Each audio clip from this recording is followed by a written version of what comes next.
Hey everybody, it's Mr. Sheelan here. This is going to be the video covering the Unit 3.2 Part 3 Notes, Ionic Compound Naming. Okay, so the past couple of days you have been practicing on how to make the formulas.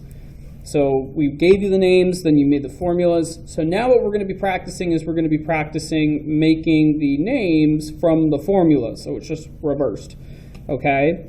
So again, these are going to be a set of notes that we're not going to be filling anything out. Okay, this is all going to be filled in. This has already been filled in for you, but this is going to be one of those, follow the steps kind of procedures here as far as the notes go. And I forgot the name of it, and it's actually terrible that I've already forgotten the name of what you would have done in biology.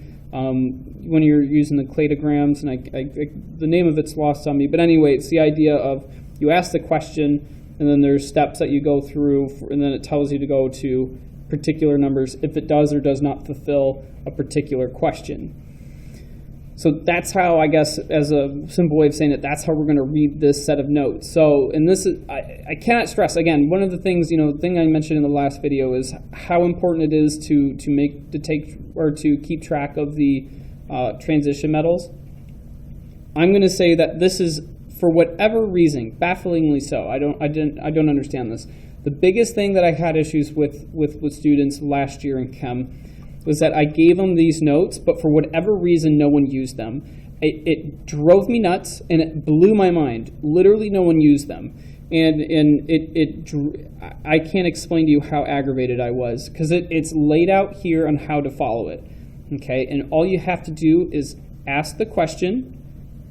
So in this case, like as an example, can the cation form more than one ion? And then you go down and you read. If it does, then go to number 2. So if you have something that does that, you go to number 2, and then you read on and so on and so forth. Okay, so please, please, please, please, please, similar to the transition metals and just being able to, and just, the ability to read those polyatomic, monatomic, and transition metal tables, same thing here. Learn how to read this, actually use it, so that you can answer the questions to the best of your ability, and not just to the best of your ability, properly and correctly. So let's just quick kind of go through this just to show you, what we're dealing with here. Okay, and you should also, before we get going, you should also have your periodic table of elements here. Have this ready to go because we're going to be marking this up a little bit. Okay. Okay. So let's just kind of go through it again and show you how to read this bad boy. So, okay, so steps for naming ionic compounds. So again, we are naming them. We are going to take the formulas, or you're going to be given the formulas, and you're going to take the formulas out and give them names by using those tables that I provided you. Okay. So can the cation form more than one ion? This way, if we're given a particular example. Okay, so let's say yes. Or here, first, maybe let's do this. Let's follow along with this example. So example here, let's just say our example is going to be cobalt, and it looks like we've got some sort of cobalt and some kind of nitrate here. Let's just follow along using this example. Okay, and I'm going to actually write this with red just so it stands out a little bit better.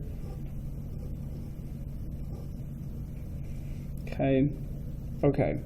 So let's ask the question about cobalt. Let's ask this question: can the cation, so meaning can cobalt form more than one ion? If yes, go number 2. If no, go to number 4. Okay, and then I've got this extra note down here. Okay, now before that we actually answer this question here for cobalt nitrate, I actually want to go through this first. So this little addendum down here. So this addendum down here says that most transition metals can form more than one ion. Of course, see the polyatomic notes. Now here are the exceptions, and this is what I want to mark up I want you to start marking up your periodic table. So thallium. So here, the thallium, tin, lead, bismuth, and polonium are in the A columns, but they are considered transition metals for naming purposes. Okay. So let's just find thallium, so Tl. So A column, so there's thallium. So I'm going to write a little T up in the corner for thallium. For tin, I'm going to do the same thing. For lead, where's lead? Lead, I'm going to do the same thing. And polonium, I'm going to do the same thing. And bismuth. So the T is going to stand for transition metals. Okay. Transition metals. Okay. Now, if you want to, if you want to take, and of course lead's already on here, but polonium's not in my list here because this, I guess, thinking back to the last video, I mentioned that copper 3 isn't on here. This is an incomplete list. I just remembered this is an incomplete list, but it's purposefully incomplete because these are like the most common. Some of the transition metals will throw in, will be thrown in there, or the other transition metals that'll be thrown in examples just aren't on this list. But with these exceptions, and then what we talk about here in the second, part of the addendum, you have the complete list pretty much is what you have. So if you want to, you can take all of these guys too and put little T's on them throughout your periodic table as well. Okay. Now the only thing is the reason why these guys are the exceptions is because transition metals are here in the B columns. This is where we would find the transit and not looking at these down here. We would find the transition metals pretty much all smack dab in here, okay? But these guys are kind of in this, they're still metals, but they're getting a little spooky close to those metalloids, and not within the realm of our B columns presented here. So just make sure you got the T's there, because those are going to be, transition metals, even though they're not part of the transition metal little categorization here. Some elements are in the B columns, but only form one ion, and these exceptions are going to be cadmium. So cadmium, where's my CD at? I just saw it, there it is. So put an X up there. So put an X on cadmium. Put an X in silver, and then also put an X with zinc. And I would also write the charge it would have too. So cadmium is going to be 2+, silver is going to be 1+, and then zinc is going to be 2+. So the X, hopefully that tells you that it is a transition metal, but it's only going to have one kind of charge. So for silver, it's going to be 1+, cadmium, it's going to be 2+, zinc is going to be 2+. Okay, but then the T's over here are going to tell you, oh, these guys have more than one. Now, we don't need to know what those are because we'll be able to figure that out when we are taking their formulas and making their names. It'll be very clear to which one is which in these examples. So, now that we've got that, let's kind of get back and let's take a look here at our cobalt nitrate. So let's ask that question again. So, can the cation form more than one ion? If yes, go to 2.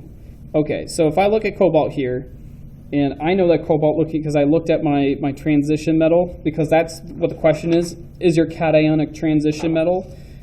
And cobalt, yes, it is most definitely a transition metal. So I'm going to go to number 2 here. So I'm going to reverse crisscross to find the charge. Okay, so what does that mean? Well, here, remember to only bring up numbers on the outside of the parentheses. We're only going to be messing with, like, say, for instance, the 2 on the outside of our cobalt nitrate here. So I'm going to rewrite it. Let's go CONO3 2. So again, remember, we do not mess with that 3. It stays the way it is. So I'm going to take my 2 and I'm going to plug it back up top. Now, if there's nothing there, that should tell you it's a 1, okay? And that one's going to be shot back up there. So then we're going to have CO2+, and then NO3, 1 negative. Okay, now, how do I know it's 2+? Remember, cobalt, because it's being mentioned first, it is a cation. Nitrate is second, so it is an anion. So this will be positive, this will be negative. Okay. Okay, so we reverse crisscross. So now let's go to number 3.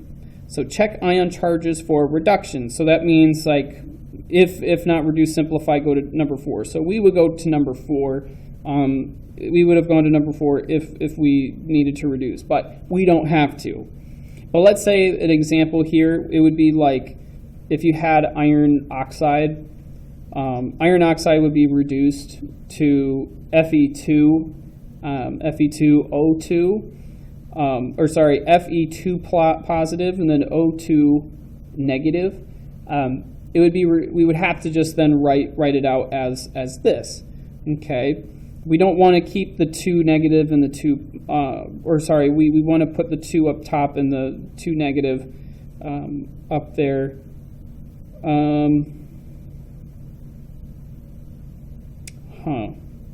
Actually, I'm trying to think of, that's more indicative of going the, I guess this is not so much about reducing as it is I see what's happening here. That's it. Okay, so what's happening in this step? Sorry, I just had I confused myself a little bit. So let's rewind a little bit. So let's say that we're given an example. We're given this right here. We clearly know that iron, Fe, iron, is a transition metal. How do we know that? Well, we know because we checked the transition metal, and plus we know that it's in the B columns. So it's a transition metal.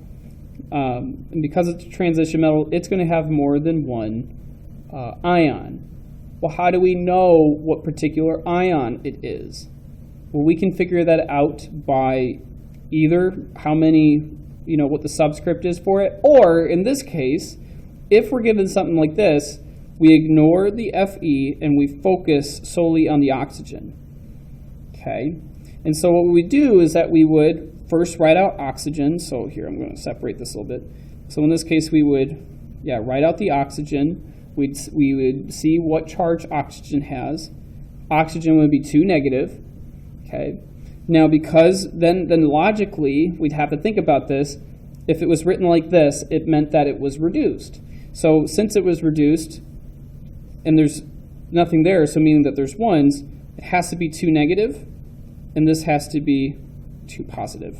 Okay, that's what it's meaning right there. Compare reverse charges and expected charges from the periodic tables, blah, blah, blah. If reduced, apply both charges, anion and cation, back to the original charges. Okay, so let's say we had to do that. If we did that, go to number 4, start by writing the cation name. If the cation forms more than one ion, transition, go to number 5. So add Roman numeral after the cation name to indicate the charge. So that would mean that I would need to write out cobalt, and I'd be writing cobalt 2. So I'm back to this example here, the cobalt nitrate. So I'd have cobalt 2. Now, you wouldn't know that it's nitrate, but you know that it's a polyatomic ion, so you would look in your polyatomic list to find whatever is NO3, okay, and especially NO3 with the -1 negative. So there it is, it's nitrate, and you just write after the cobalt 2 nitrate, and then you would have your answer. Let's say that was, let's say that we couldn't, or let's say that we knew that we couldn't end there. Well, I guess I did just do number 6. So step 6 would be, is the anion monatomic or polyatomic? So if it's monatomic, we got to change the anion with the ending of IDE, or the polyatomic, write the anion name with no changes. So in this case, we did the second option here. Since it's a polyatomic ion, it'd be nitrate, because it's in our list, cobalt 2. But let's use the iron. So let's use the iron there. So if it's Fe2 plus and then O2 negative, so it would be iron 2. Now oxygen. So typically that IDE. So change the ending of the anion to an IDE ending. That's been mentioned a couple times in some of the steps before, but in this case, for the most part, all you've got to do is you can do 2 things. Either you can take a pretty good guess and you get rid of pretty much the ending, the last 3 or 4 letters of a particular element's name, and just replace it with IDE.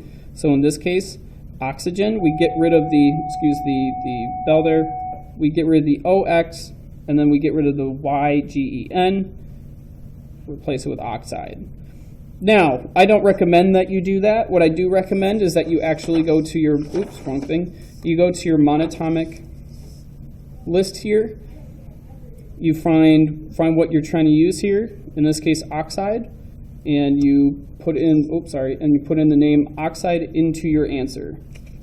That's what I recommend, but we're going to continue practicing this. So you do have examples on the back here. This is going to be your homework. So what I want you to do is I want you to, for whatever the next in-person day is for you, I want you to do these on your own, and I'm going to be grading them just for completion when you come back in. So give them a try. We'll quickly go through them in class, just so you know that you have them, and then we're going to continue practicing this once you come back. And that's really all I have for you. So if you still are still confused by this, or you still need help, please get a hold of me. I'll help you a little bit with this, but it's mainly for you to do on your own.